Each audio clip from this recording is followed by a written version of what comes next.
Hello, everyone. Tony here. It's hard to believe, but Dwayne and I started this podcast almost 1 year ago.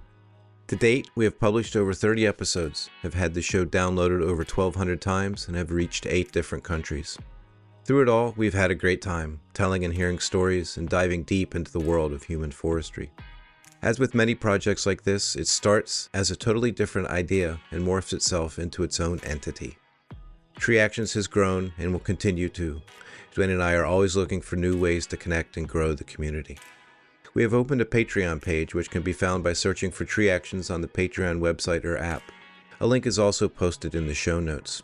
Recording, producing, and publishing a podcast does not come free. And while this is truly a labor of love, and access to the podcast will always be free, we wanted to develop a way for those of you who wish to support the show to do so. For those that support the show through Patreon, you will get access to the episodes a week earlier and be able to comment should you choose. In the future, we develop more content available only on Patreon. I want to thank you all for listening and for all of you who have reached out to express your appreciation for the show. It really does mean the world to us. Hello, everyone, and welcome to another episode of Tree Actions, the Human Forestry Podcast. And we're excited today for joining us. I'll let him explain where exactly he's coming to us from, but joining us today, joining Tony and I today is none other than Matt Follett, researcher extraordinaire. Welcome to the show, Matt. You know, I'm really excited about this episode because, you know, and I think I might have told you this once before. I think I told you at the Ontario show, but you know, not only are you doing similar research to what Pete Donzelli did, but you and Pete would have been like totally buddies. You would have gone along, and you actually look quite a bit like him. And it's really bizarre to me that there's some like that Pete's reincarnate through Matt Follett. But you know, I don't mean that in a weird way. It's really, and it's so necessary. And I'm so glad that you're doing what you do.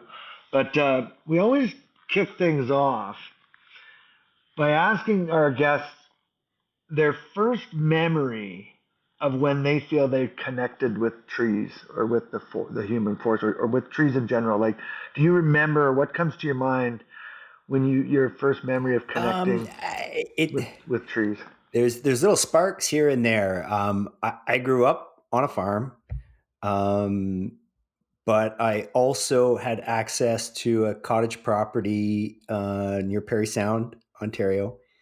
And I remember probably about the age of 10 thinking, wouldn't it be cool to create forests like up there in people's backyards? And that kind of set me on the path of headed towards horticulture and ultimately arboriculture. Yeah. Wow. So that's fascinating. So what do you think? What was it about the forest that made you think that people should have everyone in their yard? Early spring leaves coming out in a sugar maple forest is a pretty incredible place. And the smells, the sounds, kind of the whole experience, I think is really, grounding, I guess. And I hadn't spent a whole lot of time in the city, but I have sisters that lived in the city. And I was like, man, if you could put this in the city, people would probably be happier.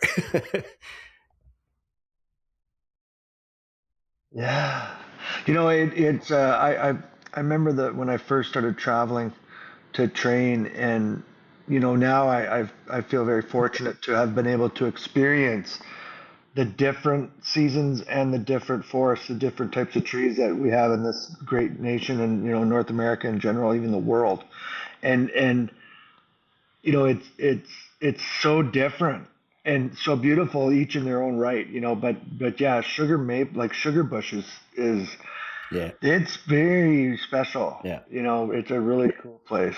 Yeah. Yeah, and I don't know what to say to people that have never experienced it, but like, you know, and not just spring, but the seasons, you know, the seasons and the changes of a particular like deciduous forest is just fascinating to me.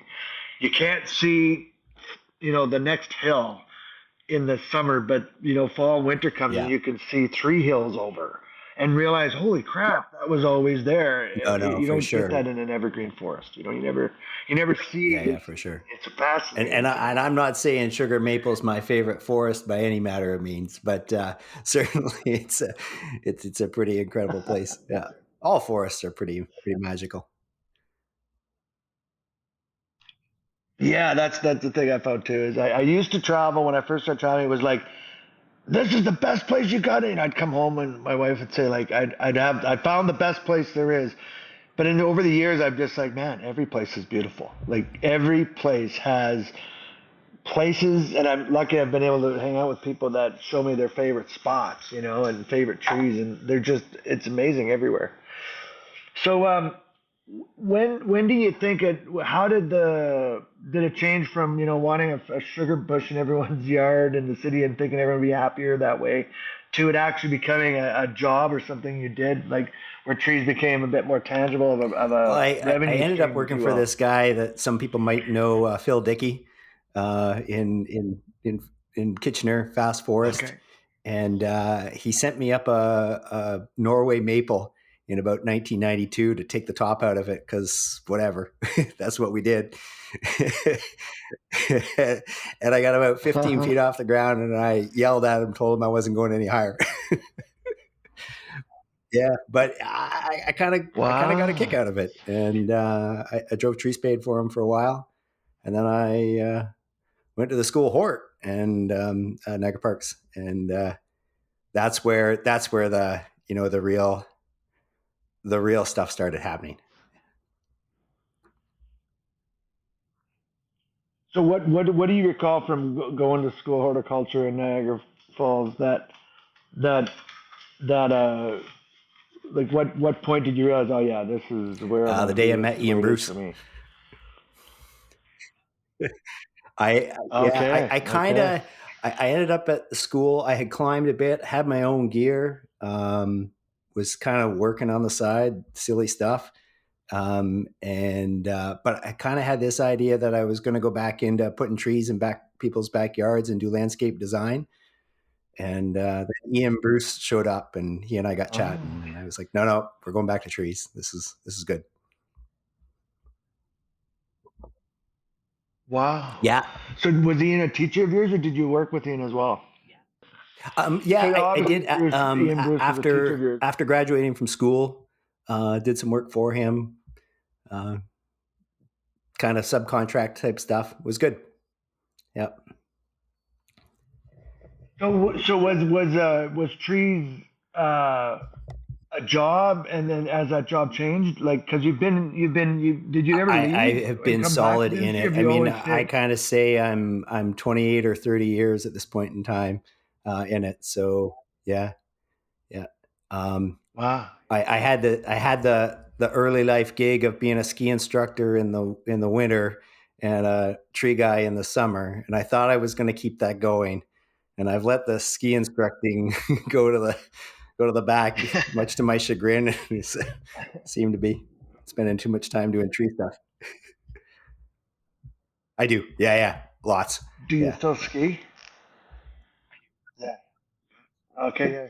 See, that was something that a lot of people wouldn't know about Oh, Pete as really? well. Pete was Oh he was man, yeah. telemarker. He I loved telemarking. that's on the list. Yeah. I Yeah. do spend a fair bit of time backcountry on skins and that sort of stuff, but I have yet to step into a set of telemark skis. Yeah. It's on the list though. Yeah, yeah. It almost seems to be getting to be quite. It's not near as. Back in the day, you'd see it relatively frequently, but now it's really rare. I find to see someone doing it.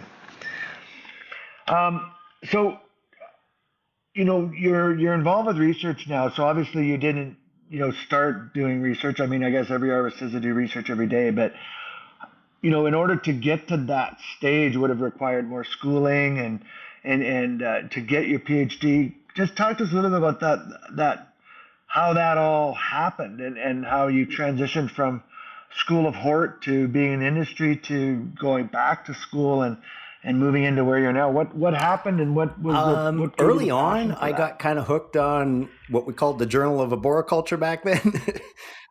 That was kind of, when I was at School of Hort, I was reading that. That was kind of bread and butter. My partner happens to be an academic, so I had a little bit of a push from her to, sort of do Okay. good.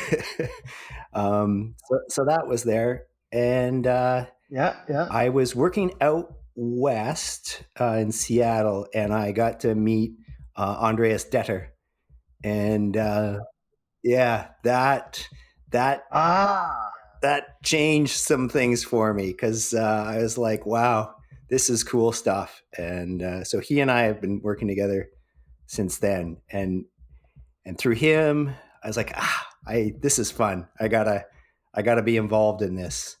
So I I spent some more time at university. I didn't do a full degree.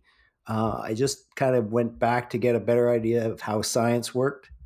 And then I started a master's with my supervisor at University of Quebec at Montreal, Christian Messier. I started working for him as a tech in the lab. He had just acquired the chair, the research chair, the NSERC research chair, uh, in part funded by Hydro Quebec, to look at a whole suite of urban forest things in here in Montreal, really around the utility distribution network. And so that was my then into the real academic world. And so I started a master's with him. Then I went back to industry, and then we were doing some destructive testing on emerald ash borer, and he asked me to come back, and we'd break some ash trees to see whether or not they were safe to climb.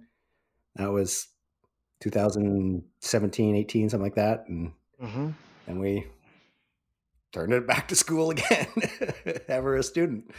Yeah. right, right. Yeah.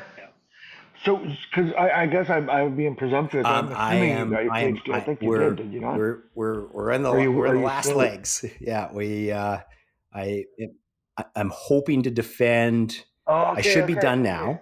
I should have been done this fall. Was kind of like, when I started. I should be wrapped up now, but I will probably wrap up in the spring. Yeah. No. It's No. okay. No. I No. didn't. I'm not trying to expose anything. I didn't realize it. But I know Yeah. my son took 5 years to do a 4-year degree, so I can, and he always felt bad for that in some ways, but I don't. But and the reason I just say that is I know that I remember there's the for research to be vetted and so on, like you got to kind of run in that circle, and a PhD and a master's is certainly part of all that, and I think for good reason. I don't think it's frivolous. It's definitely important to have that, and I learned a lot of that from Pete as well. And I don't mean to make this all about Pete, but that was my first introduction to the world of Yeah. Yeah. working For with a sure. PhD that was also a tree Yep. guy, Yep. which was very rare and unique. You know and the importance of being able to vet what you're doing Yeah, in exactly. Yeah.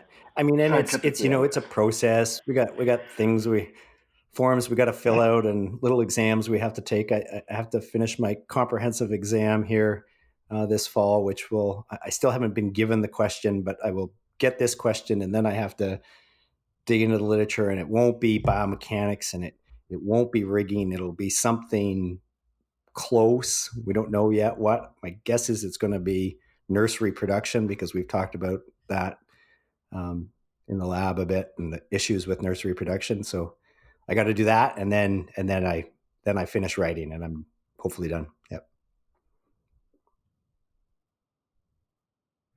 So is that how all PhDs go? I mean, I'm a little ignorant on that process. So your professor who guides you through this, they will select something that you have to do research on to prove yourself as It being really able to depends do on research. Is that how it the works? department, the university, how they are organized. Generally speaking, you select a supervisor that is in an area of research that you're interested in. And so then you may bring your research question to that supervisor, or they may guide you down a path to a research question, and then you spend a couple of years hammering away at that question. And so I chose my supervisor through working with him prior and getting to sort of appreciate what he was doing and how he works. And he chose me because I guess he thought I wasn't a jerk. And so my research question is mine, but this comprehensive exam portion, which most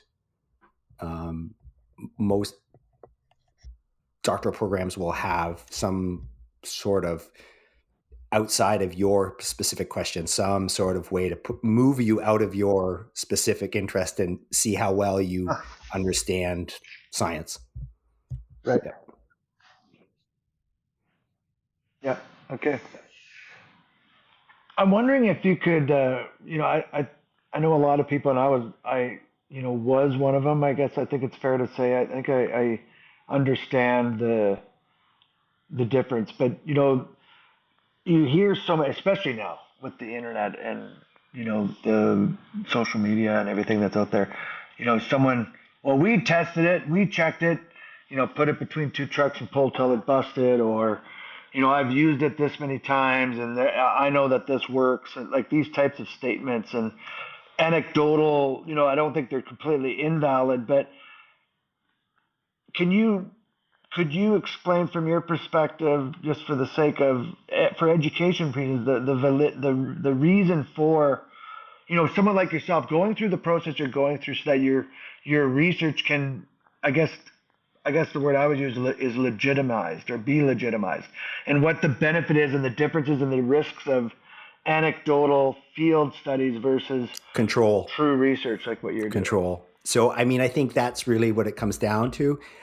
It's understanding how to build an experiment that has the controls that are in place to get just the results you need and not be affected by other variables. So, we're working on this project out west where we dumped a whole lot of hemlock tops to look at the effect of notch angle and notch type on the bending moment in the stem. And that experiment has a whole bunch of measures that really have nothing to do with the actual notch angle, but that we're putting together to be the control. So we know that ultimately we have a measure that's valid for that individual piece. That's part of it. For me, I think that's early in my science career. I think that's a big part of it. Yeah. So, for most of my career, I've heard people talk about all the nuances. Like every tree is different, and we're talking about controls. Like, so when you're talking about the best notch, the best hinge, these types of things, it's been, I guess I've come to believe, I suppose would be the term I would use, that some of this will be very difficult to ever come to a definitive on, and it's one of the reasons where I was first introduced to this was when they came up with Alberta Part 39, the OH&S. They added tree care into the legislation, and we said, well, there's this book called the ANSI standard, and one of the things the OH&S engineers came back with was that they would not write code, or they wouldn't write legislation around anecdotal techniques because they lacked the scientific basis. And they said, really as an industry, you need to do this. You need bodies of evidence to verify it's not just a bunch of old guys sitting around a table saying this is how we do it. But do you think we're going to see the day, and is it possible to say that because of every tree is different, because of variables of temperature and tree species, are we going to get to a place where we're going to have scientific data to justify either a notch opening or a hinge thickness type of standard that maybe able to be, to be able to put in legislation. This is the best way based on this research. Or is that within the scope of I don't know that possibility? it is, to be honest with you. I think there's enough variables that in the foreseeable future, we probably won't get there. That's not Right. to say that we're going to, sort of develop some incredible models on how trees work and be able to understand everything to an exact Right. amount within a few seconds of walking up to the tree, or be able to apply a model to any single tree. I mean, I'm sure you're aware right now we've got AI out there scanning, LiDAR scanning trees, trying to come up with risk predictors based on LiDAR point cloud using AI algorithms to predict potential failure points in trees. Like we're getting there. That's where we're at.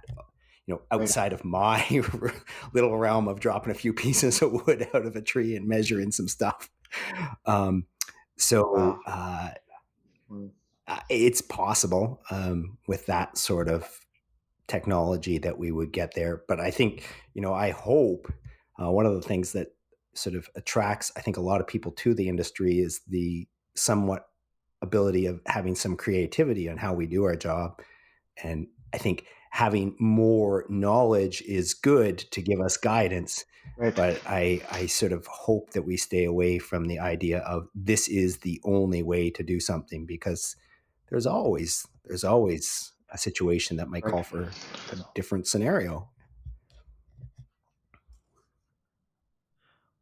Absolutely, and it's one of the reasons where standards, particularly, or legislation, even more so, doesn't lend itself to those variables. Because if you have it's okay to go 160K and 110K here, and the police decides whether you're speeding or not. They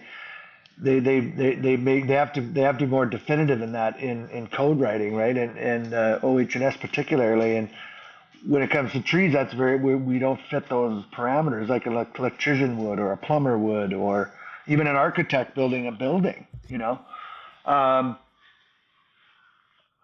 Cement, concrete, they all have these engineered qualities that fit. Which in trees we're always going to have a certain amount of art and science, and we're trying to blend those two, right?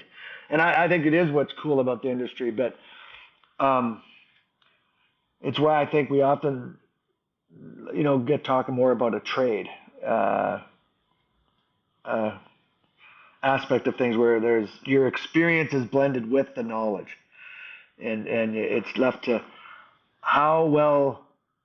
I think as arborists, the better we can synthesize a plan, and using as much data as possible and experience as possible to come up with the best possible way for that situation. And it's limited by our experience and it's limited by our training, but it is the best we can do at the time. And I think as long as we're able to demonstrate that we're following that model diligently, then I think it's the best we can do. I Yeah, for think. sure. I mean, I think, and this question has been asked a couple times before of me, like, what do you think about specking tie-in points, or minimum tie-in point size requirements? And I always take about 6 steps back towards the door because that is the last thing I would ever want to hear somebody quote me saying, "Oh, you can tie in on 3 inches of wood Yeah. if it's Manitoba maple and it's on a 30-degree slope. It's fine.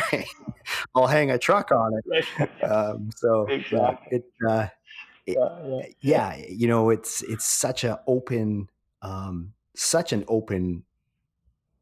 job, such an open field that we need to be very flexible in how we manage our systems, and legislation sometimes reduces that flexibility a fair bit. So yeah, it's not that I don't think Hmm. rules are good, because I really like rules, but they Right. Well, anytime I think you're trying to apply uh, guidelines and principles to a living thing, you're going to end up with those challenges. And more, I can't help but keep relating tree work to what doctors do, maybe even dentists. You're working on a living patient. You're working on a living thing. And I'm sure that there's brain surgeons that would disagree on the best method to enter the cranial cavity and to perform the specific function, but they're more or less using the same tools, and they're more. But I would never cut it like that. I can't believe that guy does that. And they probably have, and I think it's the only place you'd find the same arguments. Oddly, is a tree guy with a chainsaw and a brain surgeon with his saw. But I can't. I keep coming back to thinking. I think we probably have that in common. My Humboldts are definitely 48 degrees on the bottom. Like, and if you're not cutting 48 degrees, you're doing it wrong. That is like, I do not want to see any more 45-degree Humboldts. Yeah.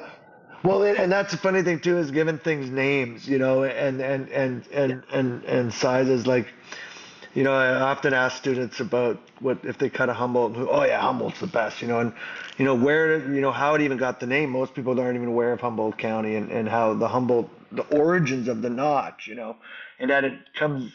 It's just funny, when you're cutting 7-foot diameter trees, that notch piece is pretty heavy and it slides out a lot easier when it's upside down, hence Humboldt. But it's fascinating, and what's also fascinating is no matter who you are, everyone yearns to hear what the results are. They want to know, and what a position to be in. I remember Pete being like this, like, they're going to hang on what you say, and you don't want to say, it's like, hey, whoa, this is one piece of the puzzle. All we did was this, and every scientist I know is always like, hey, all I know is it did this in this test in this way, and that's all I'm saying. we had a project. I still have to finish it up from a couple of years ago, where we looked at reduction pruning versus thinning, and had accelerometers in the tree and anemometers and measured motion within the tree. And it was pretty clear that reduction pruning has some definite benefits. And basically, everybody's like, okay, so reduction pruning is the only way to prune. Well, no, no, just in this little sample set, we've definitely got some results. And look, there's some problems with it too. So, it's not all good. And so it's, having said that, Matt, how do you apply the science to everyday tree work then, right? I mean, it has value. Like there is value in answering these small questions. And you get the same thing too. Like I'll quote is like, as soon as you pull out a number, somebody's going to try and hang something bigger on it than it should be. But so how do we apply the science to doing the work every day? Well, I think one of the things we see is that we start to see trends, right? So somebody does a little bit of science, they have some results. Somebody else does something similar, they have some results. So we start to see a trend that builds towards maybe changing a technique slightly, because we see over time, I think an example for me is this idea of, how we dismantle and leaving a few limbs below on the tree, below your rigging point. We knew about it anecdotally over the years, and now we've got some data behind it. And I think that's one of the spots where, it's not changing our perceptions of how trees work, but it's putting some validity on a particular technique to use it when the scenario lends itself. And so I think, every time we get some results from something, it doesn't mean that you have to change, industry has to change. But as we see the trends continue to build up and the evidence continue to build up, that's where we can start to apply it sort of more broadly. And we see it come into practice, Yeah, and I've heard people say like that. Well, unfortunately, the one instance I'm thinking of, it made, was almost a negative comment in that. Well, we already knew that. Why do we have to do all this research? But that's exactly why we had to do it.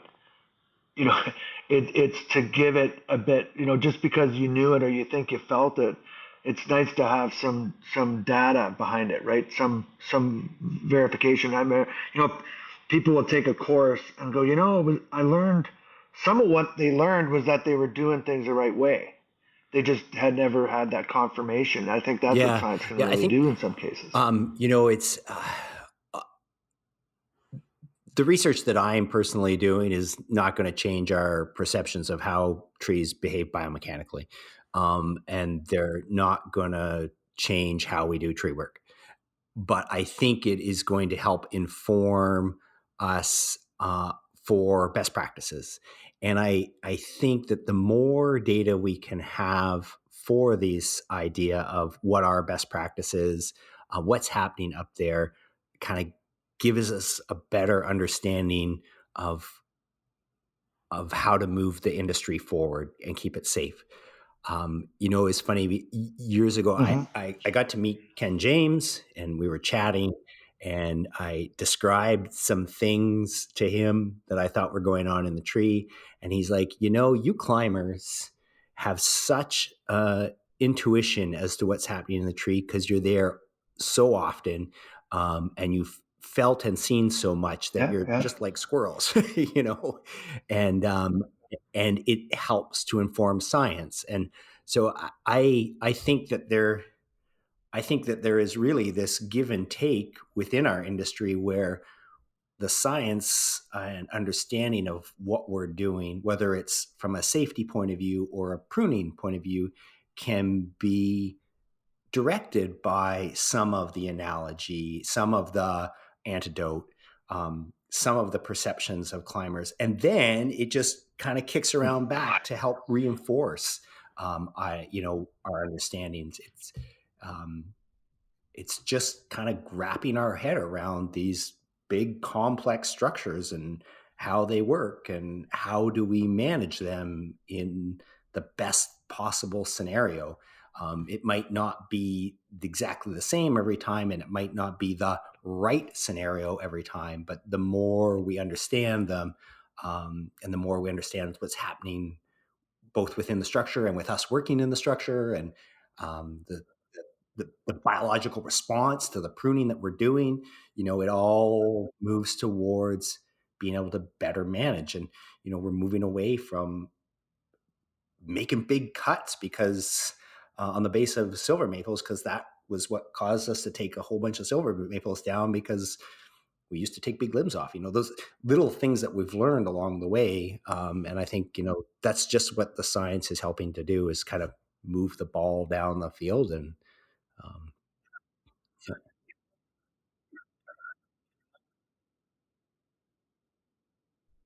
Yeah. I've been mulling over your comment about Ken James, and I guess my interpretation of what he was talking about is intuition, sort of climber's intuition. And where does, how do you see climber intuition No, I think they totally synthesizing have with a place science together. I in this think we have to sense? be Like, and careful. are those And I oxymorons, or do and I they don't have a want to place sound together? like an old fuddy-duddy, but the intuition of somebody that's got 15 years in the tree compared to somebody that's got 5 months is very different. So we have to be careful. Experience does lead you to Mm-hmm. gain knowledge. So we need to Right. be careful where we take our intuition, particularly depending where we are in the career. At the same time, Yeah. old folks make mistakes. Fully experienced climbers make some of the biggest mistakes. So, you know, but Yeah. I Yeah. think that when we look to ask Yeah. questions or answer questions in the science world, we can really pull from the questions that climbers are asking, or that pruners are asking, depending on what the question is. But it really, from an exploratory science point of view, that's what we're doing. We're trying to sort things out, and we get those questions often from the industry itself. Some of it comes from the science itself. We answer one question, we're like, why is that? Why is that the result? That's not what I expected. And so you go back into the experiment or the question and you dig for Mm-hmm. more answers. And it's cyclic within itself. But at the same time, a lot of it gets driven by questions on the trade show floor. you know.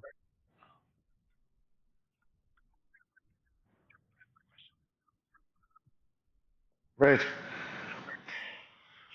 I wonder if I could pick Not your very brain a good, but bit we see what we can do. from a scientific brains perspective, if I may.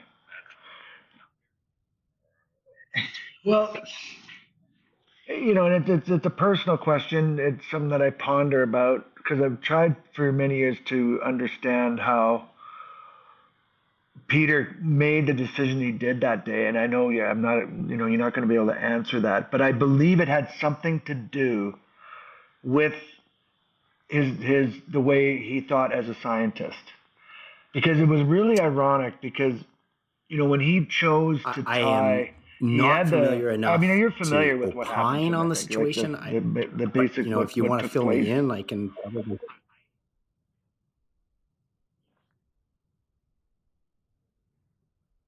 Well, let me just give you the background of it, like of what occurred in his fatality.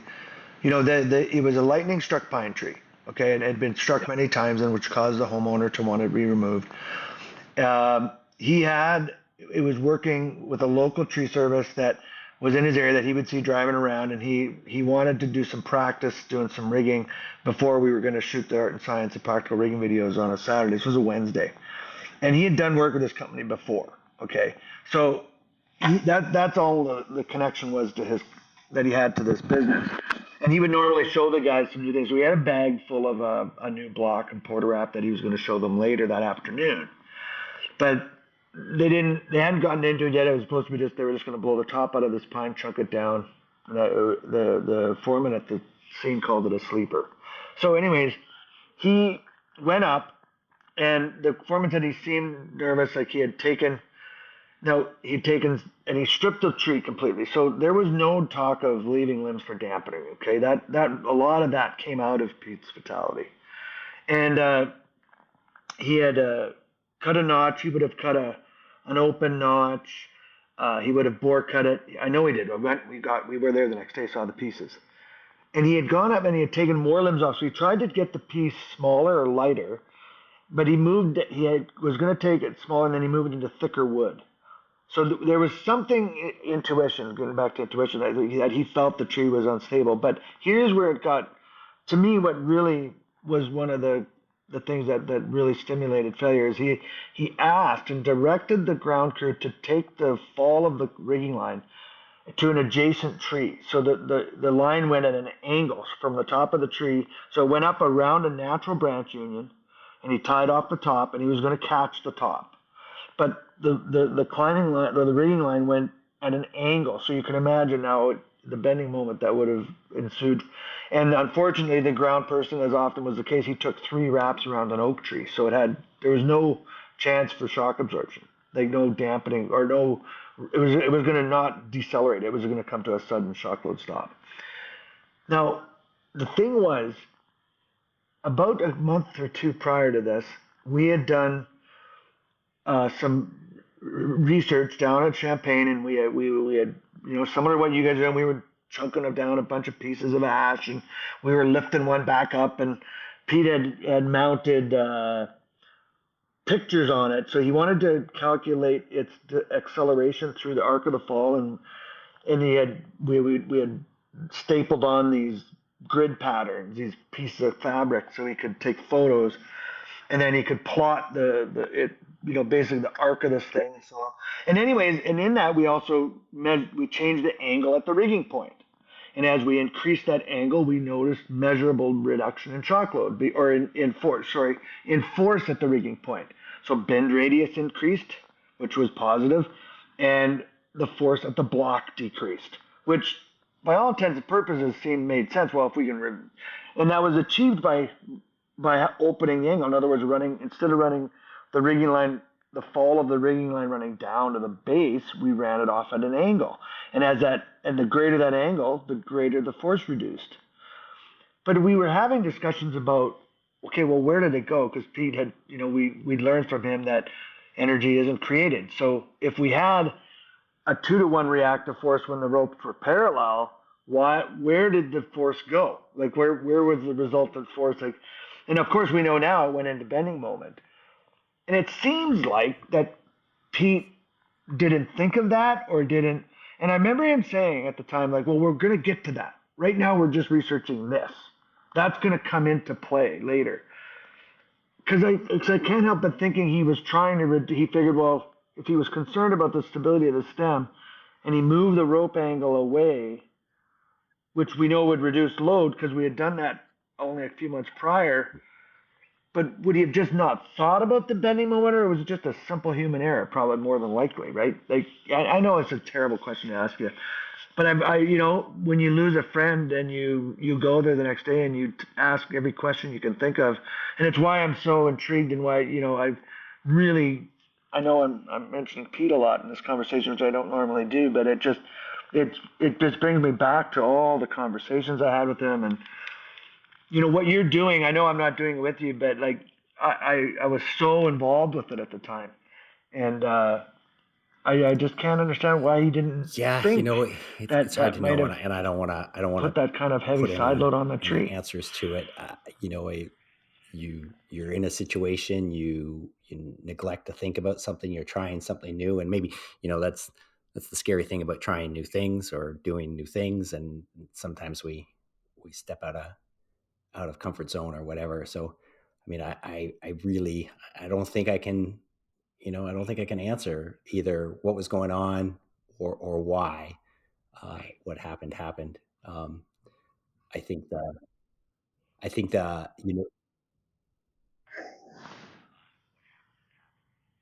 Yeah, well, of course. yeah, But is it possible to get in a way of exactly, thinking, like when you're in yeah, a yeah, for state of sure. And research where you're so building your focused on that intuition objective as a that you may scientist, not and like, oh, maybe there's a include question all? here I need to answer. What happens here, and will I look at this in another project down the road? It's certainly a possibility. Yeah, I mean, we hadn't spent a whole lot of time at that time talking about resultant Yeah, angles, and you know yeah. his engineering background would have certainly informed him on that end, but No, it wasn't common no, vernacular, right? We weren't kicking it around. So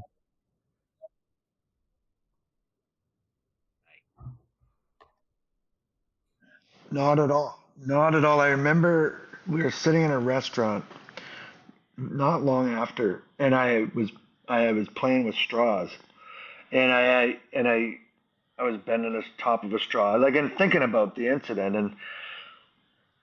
and I just thought, the way that stem would have moved, and any climber that's taken the top off a tree, like especially a single stem tree like a conifer, you're like, the thing's a wet noodle, like it is not moving the same.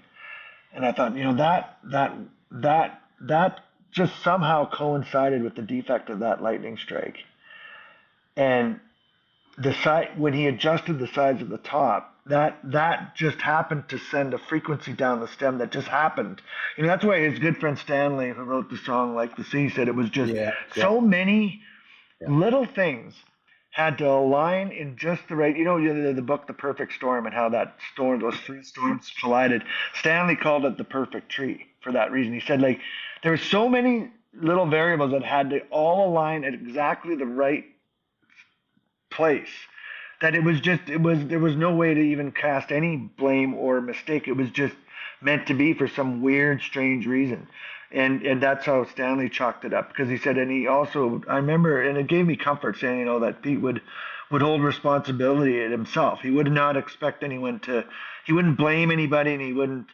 But what it is good about it is what's come of it, and frequency and wavelength. Huge discussions ensued following that event, and the industry is at a far different place. And I know that he'd be happy to know that, at least, unfortunately, what happened. So thank you for indulging me on that, and letting me talk about that, because it's more about me than you. But I'm so grateful for what you're doing, and it's just a continuation. It was way too long in between for someone to have the passion to take it on and to do that type of research, particularly around notches, rigging, and that type of work. For some reason, when we found Pete, it was amazing to have someone that has a scientific background that actually No, loved for sure. cutting wood and climbing trees, and the two don't very often meet, Um, I want to just shift gears a little bit, if I could, and talk about, you know, trees and the impact trees have on Matt in life in general, or do you draw parallels, non scientific parallels from being part of the human forest and the trees and Yeah, tree I people mean, I that think you carry forward in your it's in your hard. life. It would hard to say no in that question at all. Um, uh, I pretty much eat, breathe, and sleep arboriculture. My daughter, is proud of what her dad does and talks about it at school and that sort of thing. And we spend a lot Yeah. of time, as most arborists do, out walking and looking at trees, and the rest of the family is like, "Shut up, Dad." um, but I think the the idea of Yeah. Yeah. when we go to the urban side of things, and move away from the actual forest, but move into and that's probably where I spend more of my time, is in the urban environment and Uh-huh. dealing with sort of true street trees and backyard trees, and even some of the downtown stuff that we're working on. And I think um, having them in your life, we know what canopy cover and green space does for people, from a health point of view. The other side of research, social sciences and even health sciences, is looking at the effects of green space. And there's an intrinsic Right. Yeah. antidote. We all know that we feel better when we're in the park than when we're in the Walmart parking lot. And so I think it's certainly, it's an interesting time to be in the world, and in the world Yeah. around urban forestry and arboriculture, because a lot is happening in our understanding, not just of the tree, but our relationship with trees, and how much um, we rely, socially on the environment around us, and the calming effect, and the cooling effect. Some of these sort of more numerical factors from Mm. stormwater runoff and all that stuff. But really the intrinsic value, I think, is really starting to be understood on a deeper level. We always knew. I mean, you look back in Yeah. Yeah. history, cities were keeping green space because they knew it kept people happy. Now we just know why. Yeah. you know. Uh, so, but, Yeah. Right. Right. Yeah. It is an interesting thing, and the to me the connectiveness, and I think the internet is almost an yeah, example. Like I being a tree guy for so long, I always think of the internet like a big mycorrhizal network, right? And there's these nodes that and we get fed by tapping into it, and but you mentioned yes, worldwide. very much That so. do you think it Yeah, is a I mean, worldwide the world of phenomena urban that forest, about the the tree thing urban these days? forest Like world in is exploding all over the okay, place. And I'm not good at rambling off conferences and numbers, but there was a huge conference recently, in just a couple of weeks ago, in Europe, and it is really becoming forefront, I think, in a lot of urban planning. The idea that we need to we need to cool cities with ways other than an air conditioner or a heat pump, and the really effective ones are biological. And so, as I think, as we hmm we go back to the early U4 right, right. work and early ecosystem services stuff, that has filtered through to urban planners, and they are appreciating and understanding more and more just how how much a benefit green space and active, not only active green space for people to move in, but passive green space to look after stormwater management, how much that can have an impact on on on on localized climate. And so I think people are really starting to, I think, put more precedence on it, and it's good for us.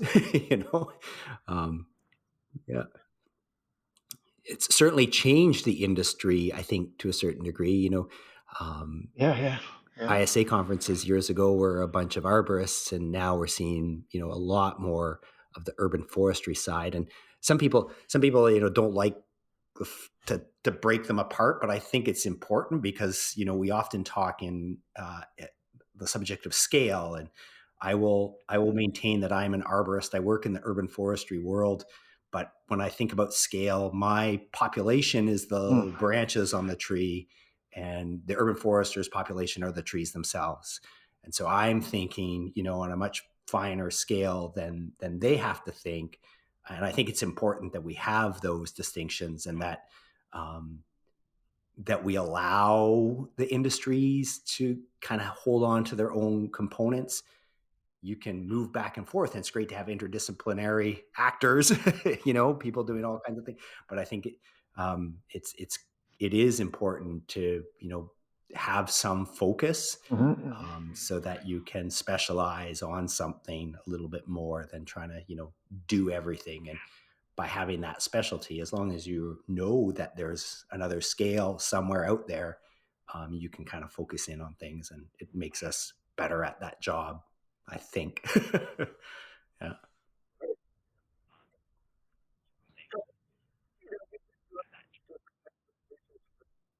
Right. So, you've been doing different types of research for a while now. I guess a question I would have for you, without giving up too many secrets of what you're working on recently, but what would you, what could you specifically comment on or share with us that you would do differently doing tree work Uh, now than you would have 10, 20 years ago, let's say? Like what has changed? that's What a has hard changed question. for Matt based on what you've I learned? think it's been evolving, so it's hard to look back.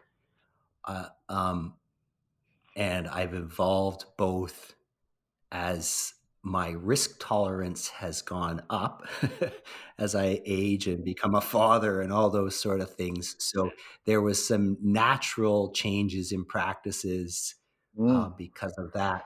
But at the same time, Hmm. I certainly can look back now at some scenarios I put Right. myself in and think, wow, that was, I could have done that so much better and so much safer, if I just had have known what I know now.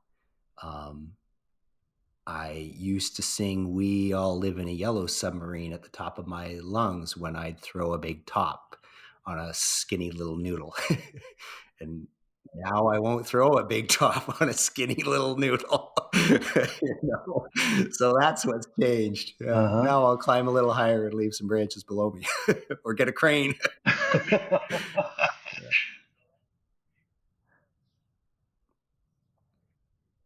Right. Right. Right.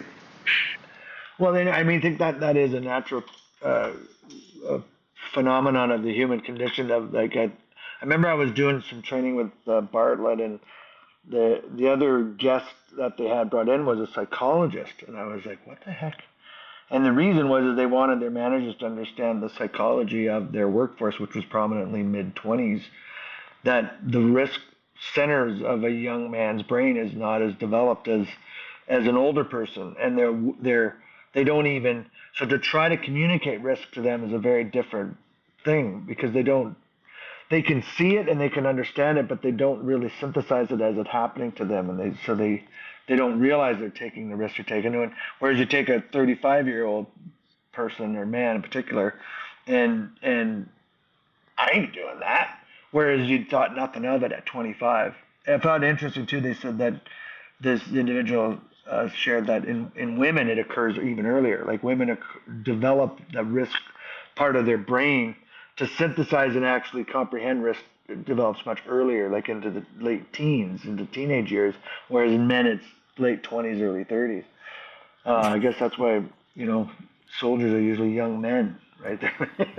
You don't see a bunch of 40-year-olds running through the barbed wire. It's no coincidence we send 19 to 21-year-olds to war, right? Like that's a prime example of the science bearing out what we've known culturally forever, right?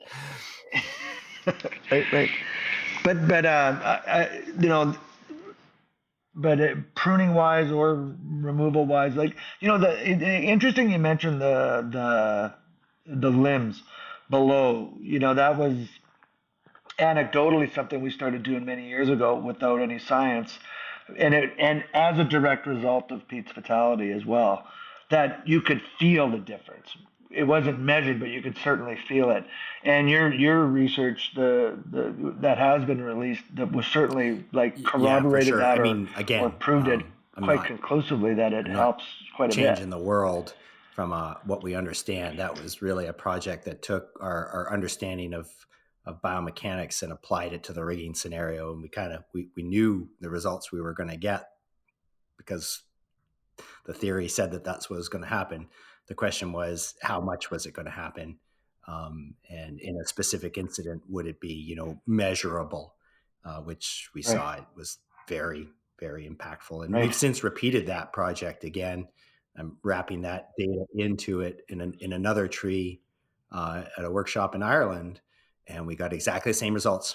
So we're just kind of molding that data into the other set, and hopefully that gets off to press at some point in time. So, yeah.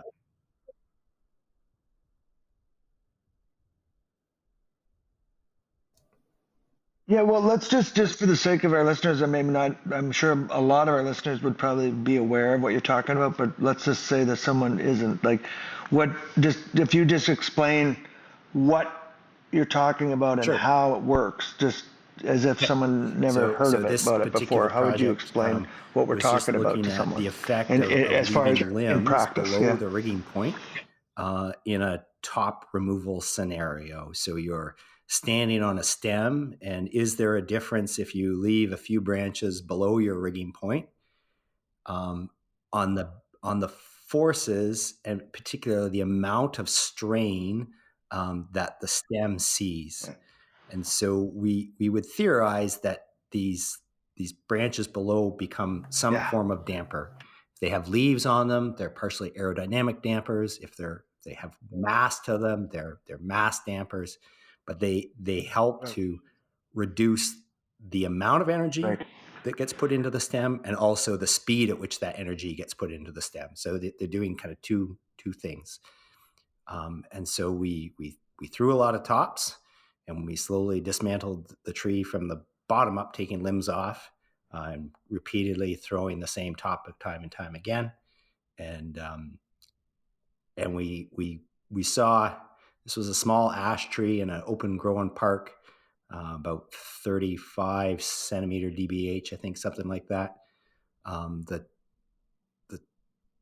notch top wasn't that high off the ground. I think we were maybe 10 meters up, something like that, maybe a little bit more. The top that we threw repeatedly was just a log, weighed about 50 kilograms, so 100 pounds. And we saw a 30% decrease or 30% increase, depending on how you look at it, which side of it you want to look at, in the strain in the stem when we removed two small limbs that were natural occurring lateral limbs just below the rigging point. So these were, standard ash limbs, had leaves on it, was live. But just these two small limbs that were just below the rigging point, they slowed the motion and reduced the amount of strain in the stem by about 30%.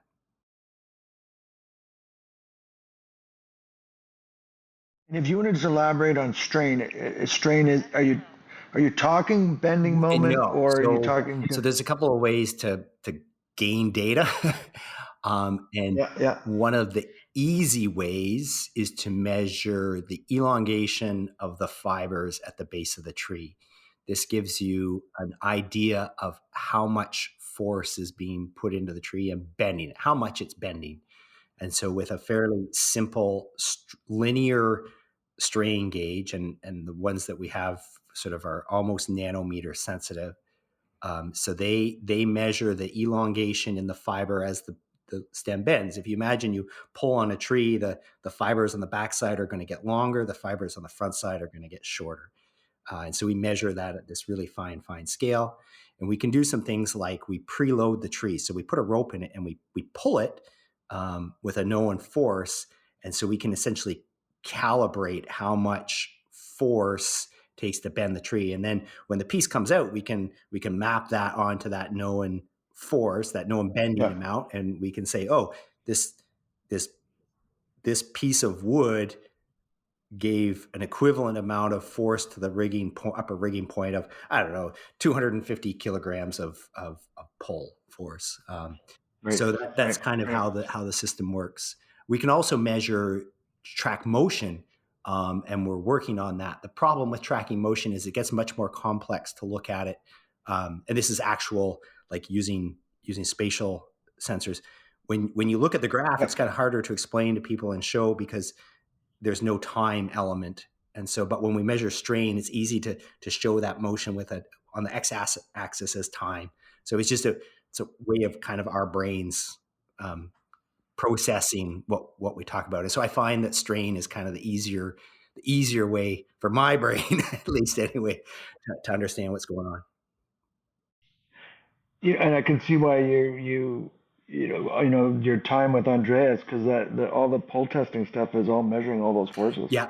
With the same type of equipment. Yeah, for sure. There's a lot of correlation. Yeah, exactly. That's I had some help from one of the engineers at Argus that kind of helped me out on some of my ideas to come up with our strain gauges. Our strain gauges are inexpensive and home built, but they work very effectively.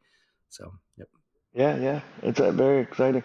It's very cool. I remember you explaining about your homemade gauges, and it's just really cool that you're able to do that and build them as well. Well, Tony, we often ask a question. Well, how much of your career would you say, Matt, has been production or like tree work oriented, and or how much are you at a 50-50 stage between science research and actually working in the field? I say that with quotations. Or where would you classify your progression in that? For example, myself, I was in the production realm for not 10 years, and in far many more years in the education realm. So I wasn't a production tree worker, but how would you flush your career out like that? I'm still probably more production than science at this point in time. I did over 10 years in production, almost 15. And if I add in, I'm still trying to climb, and I have made it in the last year or two a priority to get out and climb one day a week. I go and work with a company, and I don't have to talk to the client. I don't run the crew. I just go and climb the tree and have fun and be on rope. So that has helped tremendously, mentally, because prior to that, it was not a lot of time on rope and a lot of time in the tree. But I'm early science, so I have a long way to go on the science end of things. And I hope that I'll keep a good balance, because I think it's important personally to stay active and stay out there and stay in it, because I was 3 years not really climbing, and that was a hard 3 years. my belly showed it.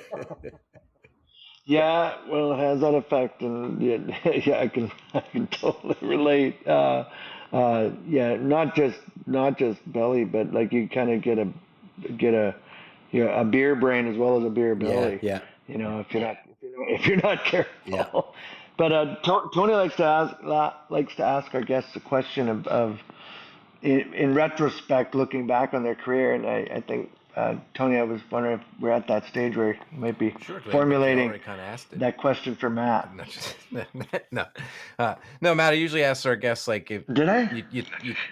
if you were to wind it back or tweak it, whether it be in your production career or your even scientific or both or whatever, what advice would you give to somebody that's getting into the field that they probably obviously work hard and things like that, but how would you what advice would you give somebody if they were to say, I'm thinking about doing tree work for a living?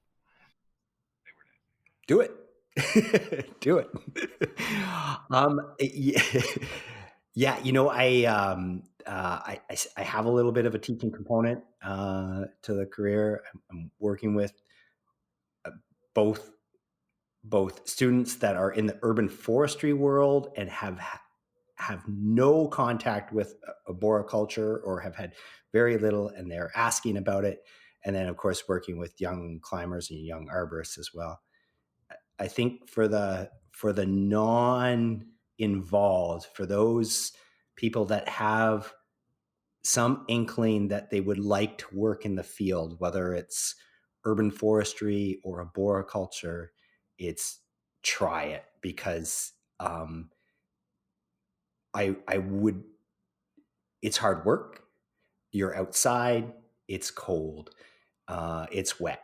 And if you're not into that, then maybe it's not for you. So don't go down the road of buying gear and enrolling in a college if you don't think that's something for you.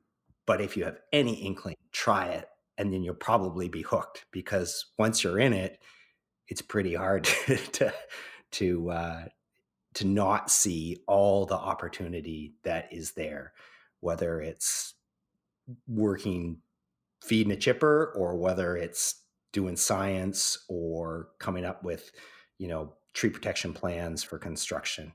There's so much in the field that I think people can find a niche, provided they're willing to be outside, because you have to be outside.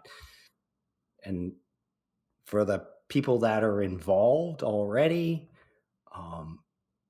soak up as much as you can. I think again, I've sort of nailed it this a few times. Like we should, I think, specialize a little bit in some component. Try not to be a jack of all trades, but at the same time, allow yourself to work for a big company, work for a small company, get some time in municipality and see what it's like. Get some time in education. Try your hand at training even early on. I started teaching not long after I left the school. I was pretty green, but man, when you got to teach, you got to know your stuff, and you think your way through scenarios and how to explain things, and that can really put some knowledge in your brain, because you have to sort this stuff out to explain it, and teaching's one of the best ways to learn something. So it's I don't know, it's a cool industry. I have absolutely no regrets of having been in it. I wanted to be a engineer when I was in high school. Or I didn't want to be, but that's what I was told, and I didn't quite have the grades, and man, I'm glad. Because it catapulted me in this direction, and I'm super grateful for it. I'd just like to just tweak that a little bit. Not your answer, but the question: is there more opportunity for research within this field of arboriculture? Like, is it for those that wanted to pursue it? Like, could you say, I want to be like? I guess are we at a stage in the industry where someone could say, I want to grow up and be an arborist, climber, researcher? Yep. Is that possible? I think so. And is that? I think so. I mean, our lab is hungry for researchers with some experience and understanding in the field. If you can bring to the table a suite of experiences that includes a background in the industry, you're going to be so much further ahead than somebody that is just plugged straight through school and hasn't done those steps. Not that they potentially be great scientists, but you'll bring just a suite of knowledge to the table. And so I yeah, the more the merrier, really, when it comes down to it. I mean, there's only obviously so much funding money, so don't take mine. but